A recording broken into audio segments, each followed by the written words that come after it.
बिस्मिल्लाहिर्रहमानिर्रहीम। अस्सलाम वालेकुम। जी स्टूडेंट्स, आज मैं आपसे 6 चैप्टर प्रोबेबिलिटी इसकी डेफिनेशन एंड एमसीक्यूज एक्सप्लेन करने जा रही हूँ। और मैं आपको थोड़ा सा बता दूँ कि ये टेक्स्ट बुक का 6 चैप्टर है, इसका नाम प्रोबेबिलिटी है। आपके पास जो बेसिक स्टैटिस्टिक्स बुक है उसमें 6 चैप्टर आई थिंक सेट से रिलेटेड है, ठीक है। उसमें ये प्रोबेबिलिटी से रिलेटेड नहीं है। आई थिंक 7 चैप्टर प्रोबेबिलिटी से रिलेटेड है, आप वही वहाँ पे चेक कर लें। प्रोबेबिलिटी से रिलेटेड जो चैप्टर है उसकी मैं डेफिनेशन एक्सप्लेन करने लगी हूँ।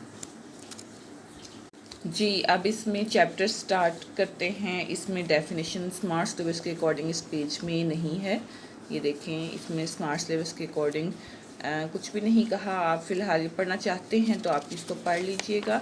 उसके बाद नेक्स्ट पेज पे भी नहीं, उससे आगे देखते हैं कि हमारा जी ये हाईलाइटेड एरियाज आगे हैं। परमुटेशन की डेफिनेशन है जी। अब ये डेफिनेशन आपने करनी है। आपके पास जो बुक है उसमें जहाँ पे परमुटेशन की डेफिनेशन है, चाहे 6 चैप्टर में है चाहे 7 चैप्टर में, आपने वो करनी है। An arrangement of finite number of objects in a definite order is called permutation of these objects. The number of ways of arranging n objects taken r at a time is denoted by NPR. जी, ये permutation की definition है। अभी permutation का formula भी साथ आपने explain करना है। NPR is equal to n factorial divide by n minus r factorial. Next ये क्वेश्चंस हैं स्मार्ट सिलेबस के अकॉर्डिंग। अभी आ जाए आप कॉम्बिनेशन की डेफिनेशन पे। जी, कॉम्बिनेशन की डेफिनेशन है when a selection of objects is made without paying regard to the order of selection, it is called combination. The number of combination of n things taken r at a time is denoted by NCR or NCR. इसका formula है जी। Students, next आप random experiment पे आ जाए। Random experiment की definition आपकी जिस chapter में भी है, चाहे आप ये 6 में है या 7 में, आप देखें। Random experiment is an experiment which produces different outcomes even if it is repeated a large number of times under similar condition. A random experiment has the following properties. जी, ये आपने डेफिनेशन इसकी याद करनी है। दूसरे नंबर पे definition है sample space. A set representing all possible outcomes of a random experiment is called a sample space. जी, रैंडम एक्सपेरिमेंट के मुकाबले में जितने भी उस के नतीजे में जितने भी रिजल्ट्स निकले हैं उसको हम सैम्पल स्पेस कहेंगे। और it is denoted by S. Each element in a sample space is called sample point. Sample space में जितने भी कैरेंट पॉइंट्स हैं उसको हम सैम्पल पॉइंट्स कहेंगे। For example, when a coin is tossed the sample space is given by head and tail, ठीक है। ये हमारे पास sample space की डेफिनेशन होगी। उसके बाद मोस्ट इंपॉर्टेंट डेफिनेशन ये भी है इवेंट की। any subset of the sample space is called an event, यानी कि सैम्पल स्पेस का कोई भी सबसेट, सैम्पल स्पेस अभी मैंने आपको बताया है, उसका सब क्या लेंगे, सैम्पल जो होगा वो हमारे पास, सबसेट जो होगा वो हमारे पास इवेंट कहलाएगा। फॉर एग्जांपल, हेड टेल हमारे पास सैम्पल है, तो उसमें कोई एक आप हेड ले लें या टेल ले लें या दोनों हेड टेल ले लें, वो हमारा इवेंट होगा। In a sample space there can be 2 or more events consisting of sample points. For example, when a pair dice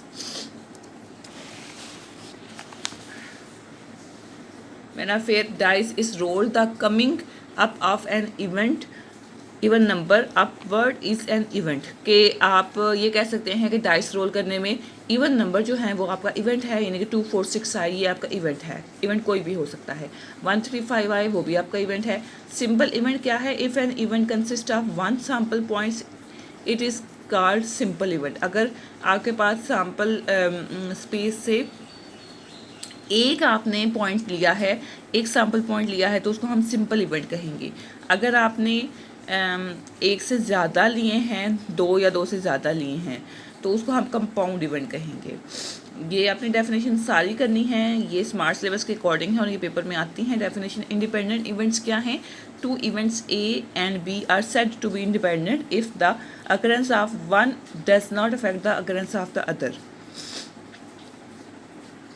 For example, in tossing two coins, the occurrence of a head on one coin does not affect in any way the occurrence of a head or tail on the other coin। जी, उसके बाद dependent event ये भी आपने करनी है, mutually exclusive event आपने करनी है। ये mutually exclusive event, equally likely event और एग्जॉस्टिव इवेंट, ये तीनों डेफिनेशन मैंने आपको क्लास में करवाई हुई हैं। आपके पास जो बुक है या जहाँ से मैंने करवाई है वहाँ से करनी है तो आप वो कर लें। नेक्स्ट, प्रोबेबिलिटी की डेफिनेशन, इस पे आ जाए।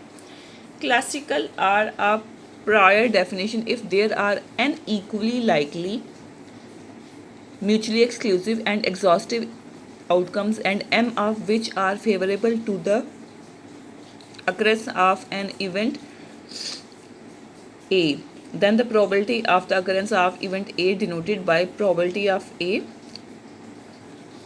is defined by the ratio। जी, इसको रेशियो से डिफाइन किया जाता है जो कि m/n रेशियो है। इम्पोर्टेंट डेफिनेशन है, ये आपने याद करनी है, ठीक है। उसके बाद नेक्स्ट पेज पे आ जाएं। ये एग्जांपल्स हैं आपके स्मार्ट सिलेबस के अकॉर्डिंग एग्जांपल्स हैं। फिर से कह रही हूँ कि अगर आपको इस स्मार्ट सिलेबस के अकॉर्डिंग देखनी है तो आप जाके देख सकते हैं, पिछली मेरी स्मार्ट सिलेबस के अकॉर्डिंग वीडियो है। जी, ये डेफिनेशन, इसमें जस्ट ये स्टेटमेंट आपने करनी है, प्रूफ रिक्वायर्ड नहीं है। Theorems of not mutually exclusive event, probability of A union B is equals to probability of A plus probability of B minus probability of A intersection B। ये आपको statement आनी चाहिए।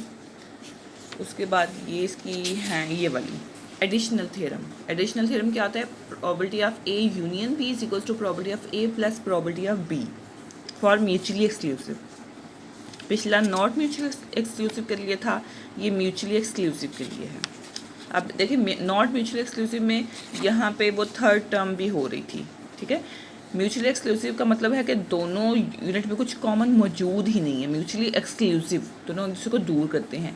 तो इसमें इंटरसेक्शन वाला जो तीसरा पोर्शन था ना, वो ज़ीरो हो गया है इस वाली स्टेटमेंट में। पिछले में था, इसमें वो ज़ीरो हो गया है। नेक्स्ट, ये आपके हैं क्वेश्चन एग्जाम्पल्स हैं।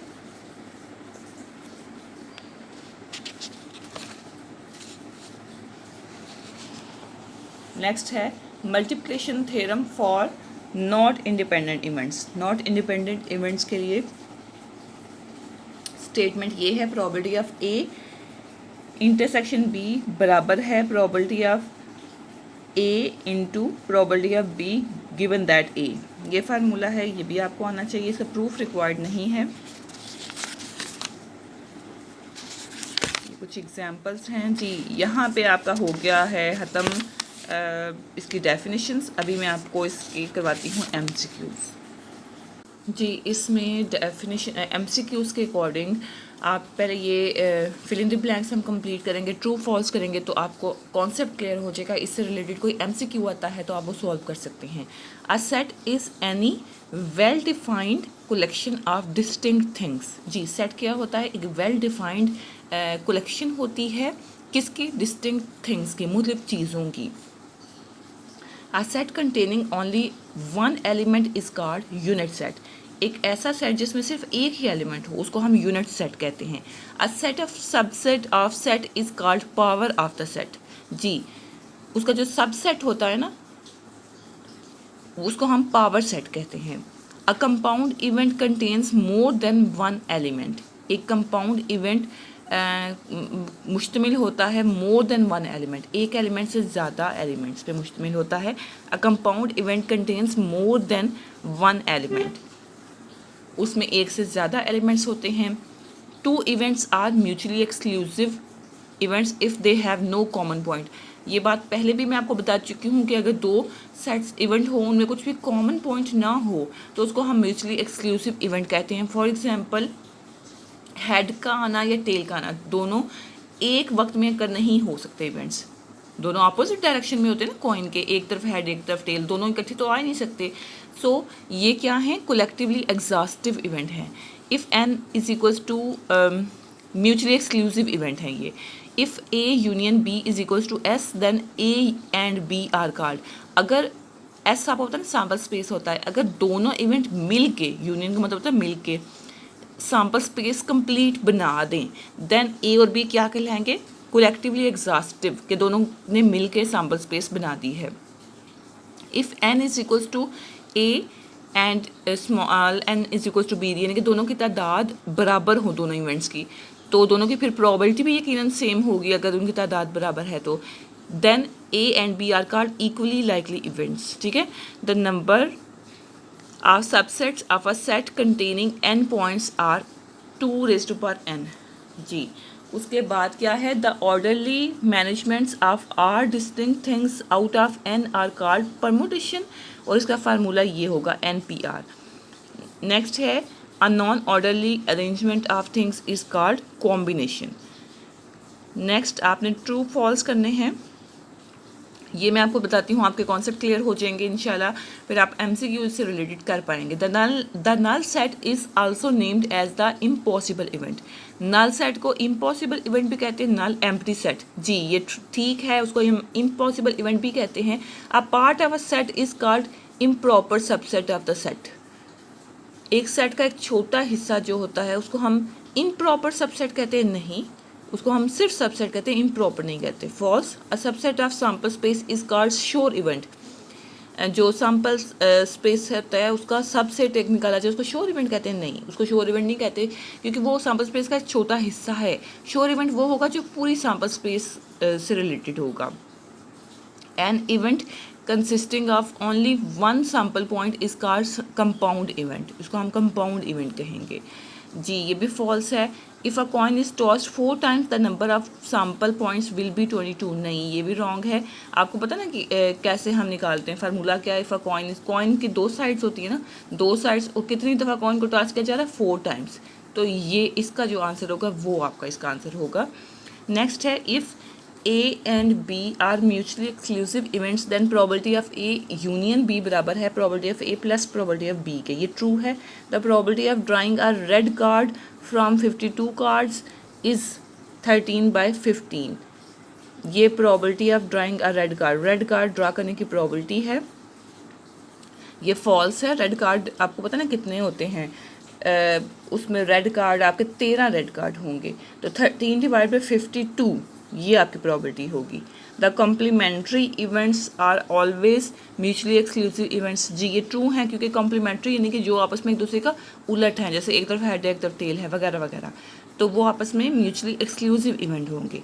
When a coin is tossed the sample space HHHT, ये होते हैं इसके सैम्पल स्पेस, नहीं ये फॉल्स है। कॉइन को टॉस किया जाए तो उसके सैम्पल स्पेस में हेड और टेल ये आपके पास 2 ही आ जाएंगे। If A and B are independent then probability of A union B बराबर है probability of A plus probability of B के। अगर वो इंडिपेंडेंट हो तो दोनों के प्लस के बराबर होते हैं, ये ट्रू है। जी आई होप आपको इसकी समझ आ गई होगी 9 चैप्टर की। फिर भी आपको कोई कन्फ्यूजन है, कुछ पूछना है तो आप मुझसे पूछ सकते हैं।